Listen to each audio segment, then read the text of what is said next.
Está começando mais um programa Hora Extra e nesta edição você vai saber quais os direitos do cuidador de idosos, a profissão que mais cresce no Brasil. Confira também tudo sobre o 13º salário, como e quando ele deve ser pago, quem tem direito de receber e como é feito o cálculo do benefício. E no bloco de entrevistas, o juiz do trabalho Alexandre Piovesan fala sobre o impacto da Lei Geral de Proteção de Dados nas relações de trabalho. Hora Extra está começando agora.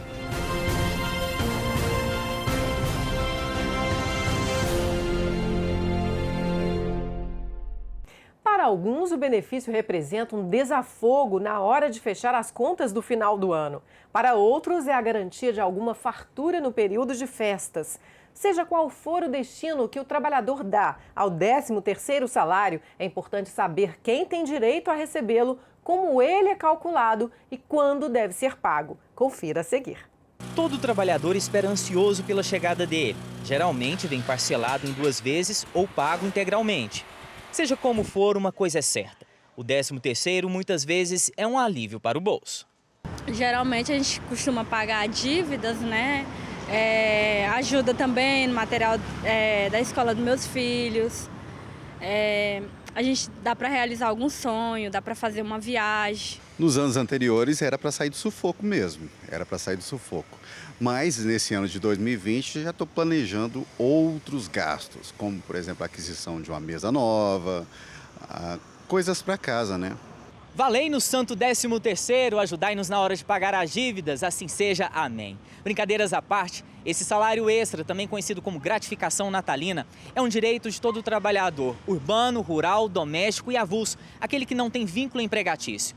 O pagamento da primeira parcela do 13º, que corresponde a 50% do salário, deve ser feito entre 1º de fevereiro até 30 de novembro. Já a segunda parcela, que são 50% restantes, deve ser paga até 20 de dezembro. Calcular o 13º é simples. Basta dividir o valor da remuneração integral por 12 e multiplicar o resultado pelo número de meses trabalhados. Se o trabalhador recebe horas extras, adicional noturno, insalubridade, periculosidade e comissões, tudo isso deve entrar no cálculo.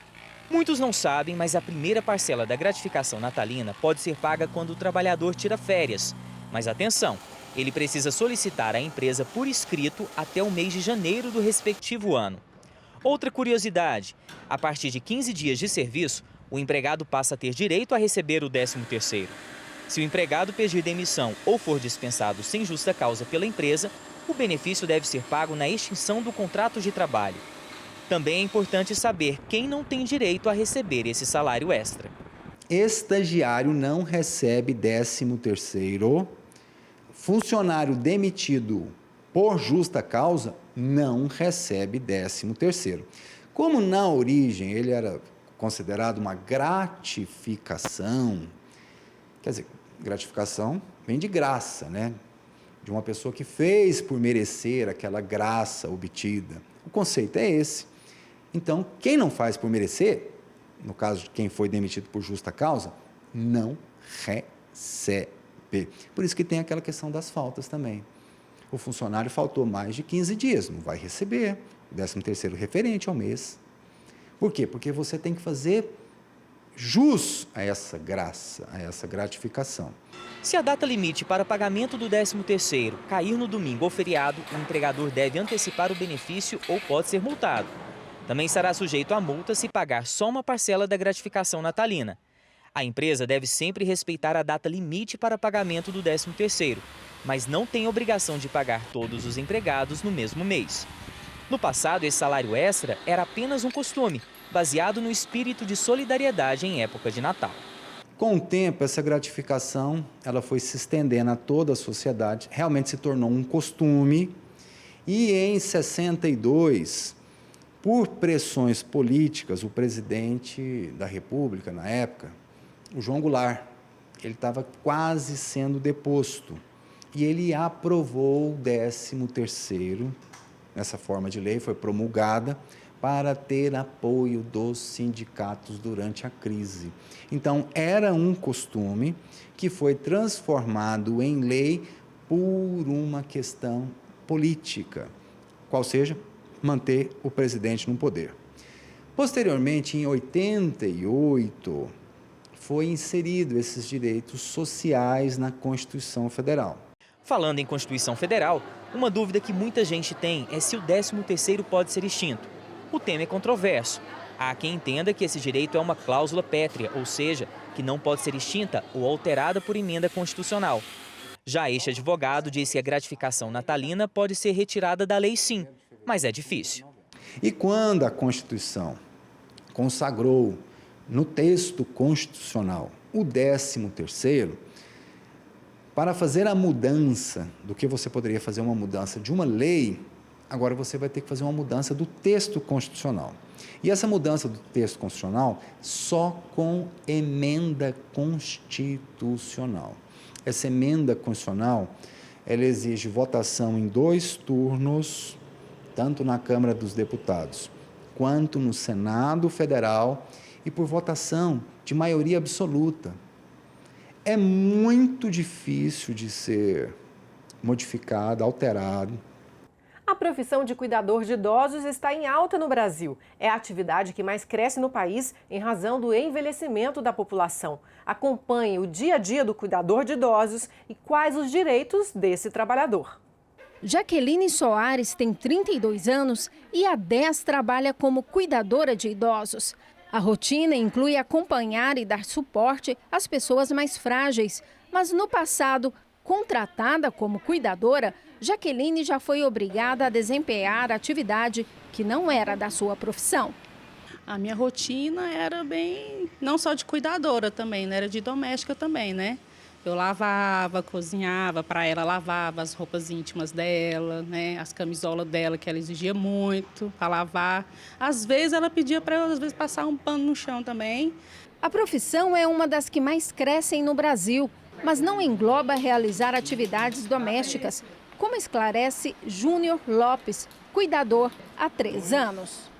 O cuidador de idoso está ali mais para o bem-estar do paciente, que é você acompanhar ele na alimentação, você ajudar ele a caminhar, fazer um exercício para não, como se dizem, tem pessoas que falam que o idoso é bem sedentário. O cuidador está ali para auxiliar nessa prevenção, de não deixar o idoso parado, ficar totalmente independente dele. Você está ali para ajudar ele a ter uma qualidade de vida melhor. O advogado Marcos Vinícius Nascimento explica que a categoria está enquadrada na lei que regulamenta o trabalho doméstico, mas que o serviço prestado pelo cuidador de idoso deve ser previamente acordado entre patrão e empregado. No primeiro contato, o empregador combinou com o cuidador de idoso que ele faria as atividades unicamente exclusivas em relação ao idoso, os cuidados com esse idoso. Se houver alguma alteração posterior para que ele passe então a cuidar das atividades do lar, tem que se haver uma combinação prévia com esse empregado, com esse cuidador.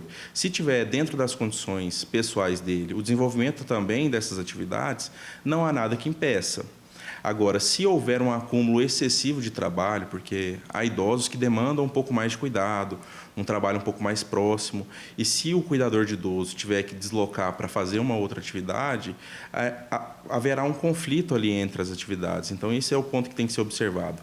Se ele tiver capacidade de desenvolver, e se for acordado isso previamente, não há problemas. Agora, se houver um acréscimo relevante em relação às atividades, é claro que isso não pode, porque a atividade do cuidador de idoso em si, ela é para cuidados com esse idoso. E a atividade de um empregado doméstico já é o cuidado com a casa, com o lar. São coisas que são incompatíveis. Apesar de ser o mesmo ambiente que o cuidador vai estar, que é o lar, é a casa, que também tem que ser um ambiente aconchegante para esse idoso, são atividades distintas, né? Mas nada impede que seja pactuado entre as partes esse tipo de relação. O jovem Fabrício de Araújo alerta para a importância do cuidador. Eu acho que as pessoas deveriam ter um olhar mais carinhoso que a área nossa do cuidador de idoso, que é onde a gente está com os idosos nos últimos momentos da sua vida. A gente praticamente é o braço e as pernas do idoso.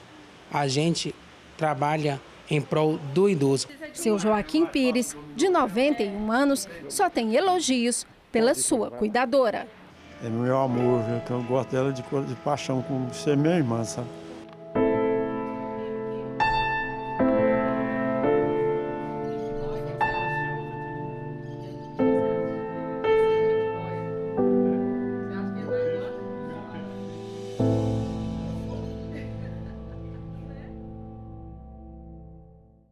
próximo bloco, o juiz do trabalho, Alexandre Piovesan, fala sobre o impacto da Lei Geral de Proteção de Dados nas relações de trabalho. Voltamos a seguir.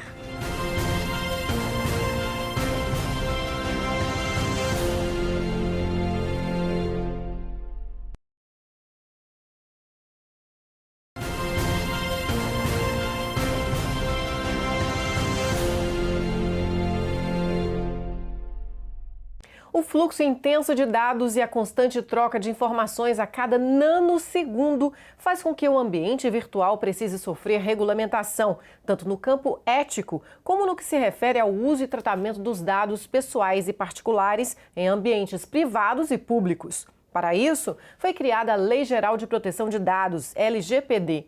Como as pessoas e empresas podem reorganizar a maneira como lidam com dados e segurança da informação? O juiz do trabalho, Alexandre Piovesan, o nosso convidado de hoje, vai falar sobre o impacto dessa nova lei nas relações de trabalho. Seja bem-vindo novamente à Hora Extra, doutor Alexandre. Obrigado, Fabiola. Virando cliente da Hora Extra, me sinto muito lisonjeado com o convite, sobretudo para falar de um tema novo e extremamente interessante, que é o acesso aos dados dentro das relações privadas e públicas também. Com certeza, é sempre bom ter a participação do senhor aqui no programa. A Lei Geral de Proteção de Dados, né, vai entrar em vigor só em agosto. Esse vacatio legis aí foi para permitir que as empresas e pessoas façam as adequações necessárias para se adequar à lei? Sim, a finalidade dessa vacatio legis, ela veio justamente para isso. Essa lei traz uma transformação bastante sensível no campo de vista ou no ponto de vista operacional das empresas. Por que eu tenho esse problema? Porque eu tenho que implantar diversos instrumentos tecnológicos dentro do meu negócio para que eu consiga operacionalizar o cumprimento da legislação. Então vem a Lei 13.709 e me fala o seguinte, olha, vai entrar em vigor essa legislação de proteção de dados em fevereiro de 2020. Vem posteriormente a Lei 13.853 e prorroga esse prazo de vigência para agosto de 2020. Agora, temos um projeto de lei apresentado em janeiro desse ano na Câmara dos Deputados, cuja proposta é estender para agosto de 2022 a vigência da legislação nacional sobre proteção de dados. E quais os desafios, os maiores desafios que as empresas têm que enfrentar nesse processo de adaptação? As pequenas empresas é que podem sofrer um pouco mais, né? Sim, todas as empresas que tratam dados de pessoas, elas devem se adequar à legislação de proteção de dados. Porém, nós temos na Lei 13.853 a necessidade de criação da Agência Nacional de Proteção de Dados. Essa agência ainda não foi criada. Daí porque a necessidade de se estender a vigência ou o início de vigência da lei para 2022. Substancialmente, o que a empresa vai precisar hoje para tratar esses dados? De um profissional chamado Data Protection Officer, que vai tratar esses dados desses sujeitos com quem a empresa contrata, dessas pessoas ou do público, clientes ou empregados da empresa, só que eu caio num limbo de o que seria esse Data Protection Officer aqui no Brasil ou como ele conseguiria trabalhar numa empresa. Ele precisa de um certificado, precisa de um curso superior? Quem vai regulamentar isso é a Agência Nacional de Proteção de Dados, que ainda não foi criada. Na Europa, nós temos um instituto que certifica, na Holanda, chamado EXIM. Ele dá o certificado de DPO, de Data Protection Officer. Temos essa falha ainda no Brasil, ou talvez essa morosidade na criação da agência, que tem levado esse entrave aos empresários do setor ou dos setores que tratam dados ou que necessariamente têm acesso a dados de clientes ou de empregados. A lei vai poder conter, na sua opinião, a questão da invasão da privacidade das pessoas, dos trabalhadores? Até que ponto ela vai ser eficiente nesse sentido? Sim, a legislação ela vem com esse propósito. Quando lemos o artigo 1º da lei, nós vemos lá que o grande propósito, a grande proposta dela é resguardar a privacidade e a intimidade dos sujeitos, tanto do trabalhador como do cliente, jogando uma responsabilidade para o empresário. Olha, você tem a responsabilidade de não vazar os dados dos seus clientes ou dos seus trabalhadores. Sim. E agora nós vamos à pergunta do juiz, colega Rodrigo Dias. Vamos lá?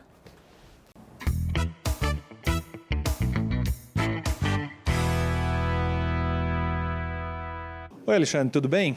Uma pergunta, então, a você sobre a entrada em vigor da Lei Geral de Proteção de Dados. Em caso de vazamento de dados do empregado, deve o empregador ser responsabilizado civilmente e do ponto de vista trabalhista também? Interessantíssima pergunta do colega e amigo Rodrigo Dias. Em caso de vazamento de dados do trabalhador, o empregador deve ser responsabilizado? Daí porque eu trouxe a responsabilidade do DPO, que é o Data Protection Officer, que é o sujeito que vai tratar os dados dentro da empresa. Por quê? A legislação traz uma multa de até, pasmem, 50 milhões de reais administrativamente no caso de vazamento de dados, seja do trabalhador, seja do cliente. O que não inibe ou não afasta uma responsabilidade civil no âmbito da Justiça do Trabalho. Ou seja, o trabalhador pode pleitear uma indenização do empregador pelo vazamento desses dados. Voltando um pouquinho à questão da Holanda, do Exim, né? Esse modelo copia outro modelo no mundo que já deu certo?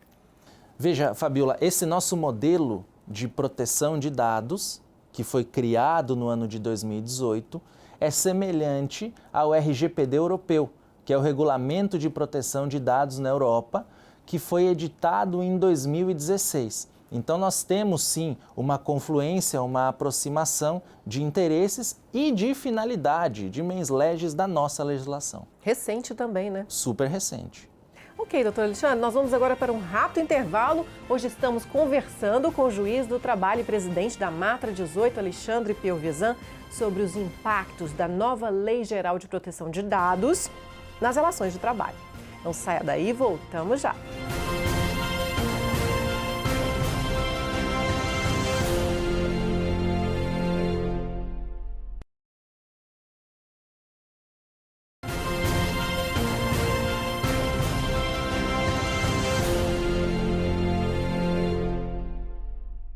O Hora Extra está de volta. Hoje estamos conversando com o juiz do trabalho, Alexandre Piovesan, presidente da Matra 18, sobre os impactos da nova Lei de Proteção de Dados nas relações de trabalho. Lei geral, né, doutor Alexandre? Lei geral. Quais são os principais impactos nas relações de trabalho advindos com a entrada dessa lei, né, em vigor? Bem, Fabiola, com a Lei Geral de Proteção de Dados, há uma necessidade do empregador ter uma responsabilidade maior na guarda de dados dos seus empregados. E quando eu falo em guarda de dados aqui, a legislação até usa um termo, né? Dados sensíveis. O que seriam dados sensíveis? Os dados sensíveis, eles partem desde dados simples, como nome, telefone, endereço, filiação ou histórico de trabalho, como também dados que são um pouco mais densos, talvez do ponto de vista teórico, né, quando tratamos dos direitos fundamentais, que são os dados genéticos do trabalhador. Essa é uma questão que muito vem sendo debatida atualmente na doutrina, ainda não chegou na nossa jurisprudência trabalhista, mas há uma tendência de que com o avanço tecnológico se chegue brevemente. E o que seria, assim, para a gente esclarecer mais para o telespectador, os dados genéticos de uma pessoa sob guarda da empresa? O que seria isso? Então, veja só, Fabiola, para eu contextualizar essa ideia do acesso aos dados genéticos, eu acho que convém fazer um paralelo histórico aqui. No ano de 1997, se eu não estiver enganado, ou 96, nós tivemos um filme chamado Gattaca, a experiência genética. Nesse filme tinha dois sujeitos. Eu tinha um sujeito que era perfeito do ponto de vista genético, ele foi manipulado para ser perfeito, e eu tinha um sujeito que era tido como imperfeito geneticamente. E esse filme traça um paralelo dos dois no mercado de trabalho. Ora, o sujeito perfeito tem acesso aos melhores postos de trabalho. O sujeito imperfeito tem acesso a cargos normalmente chão de fábrica ou cargos subalternos. Veja que já em 97 via-se essa possibilidade de diferenciar as pessoas por dado genético. E aí eu saio da ficção. E antes disso, antes do filme Gattaca, saindo dessa etapa de ficção, nós tivemos na década de 70 nos Estados Unidos a segregação de sujeitos pela genética também. Olha, a aeronáutica dos Estados Unidos e a Marinha, elas passaram a não admitir soldados com gene positivo ou propenso a desenvolver anemia falciforme. E aí isso foi se desenvolvendo ao longo do tempo. Chegamos na era de 2016 com a regulamentação europeia que já conversamos e no Brasil 2018 com a nossa regulamentação geral. E aí vem a questão, como seria acessar um dado genético do trabalhador nesse momento? Seria o seguinte, olha, eu vou te contratar para você desenvolver determinada função na minha empresa, mas eu preciso antes fazer um mapeamento genético sobre você para saber se você tem propensão ou não tem propensão a desenvolver determinadas doenças profissionais ou doenças do trabalho. Mas isso não seria discriminatório? Do ponto de vista da nossa legislação atual, né? Você estaria já discriminando, acrescentando uma cláusula para uma condição para ser contratado? Veja, Fabiola, essa questão, ela se bifurca em duas possibilidades. À primeira vista, isso obviamente é discriminatório. Uma vez eu dei uma palestra sobre esse tema e fiz um questionamento aos alunos. Vocês acham que é discriminatório? Eu simplesmente citei o exemplo como citei para você e questionei. E todos praticamente levantaram a mão. Quando eu apresentei o contraponto e fiz de novo a pergunta, poucos levantaram a mão. Esse tema chegou na OIT para um parecer, anos atrás.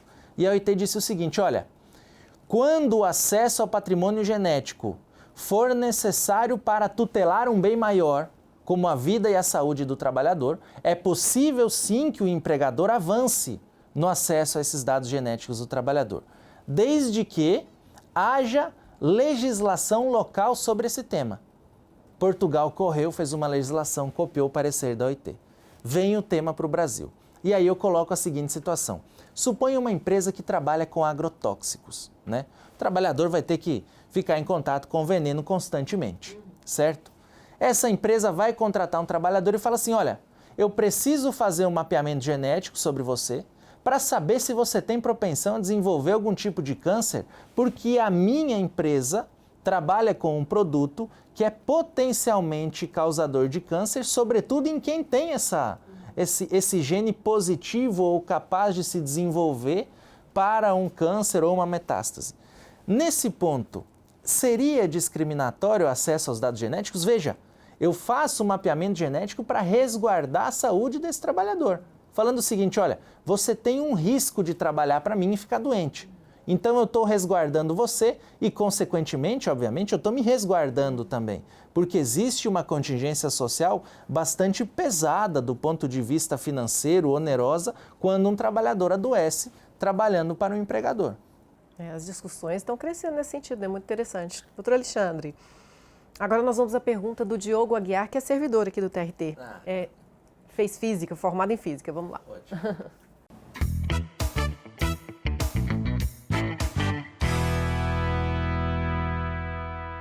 Olá, doutor Alexandre. Pela lei, a pessoa terá direito a saber todos os dados que as empresas ou entidades têm sobre ela? Bacana sua pergunta, Diogo. Veja só, já com a Constituição de 88, nós tínhamos o instrumento do habeas data que permitia o acesso a dados em órgãos públicos, né? Havia e sempre houve uma discussão doutrinária no sentido de se saber se eu poderia manejar habeas data para ter acesso a dados privados meus ou a dados vinculados a instituições privadas. A legislação da Regulamentação Geral de Proteção de Dados, ela vem trazer justamente essa possibilidade. Olha, se eu sou cliente de uma empresa e ela tem alguns dados meus lá, eu posso ter acesso a esses dados. Se eu sou empregado de uma empresa e ela tem acesso a determinados dados meus, eu posso ter acesso a esses dados. Caio, Fabiola, no exemplo que acabei de mencionar. O empregador pede um mapeamento genético do empregado. O empregado se sujeita a um mapeamento genético.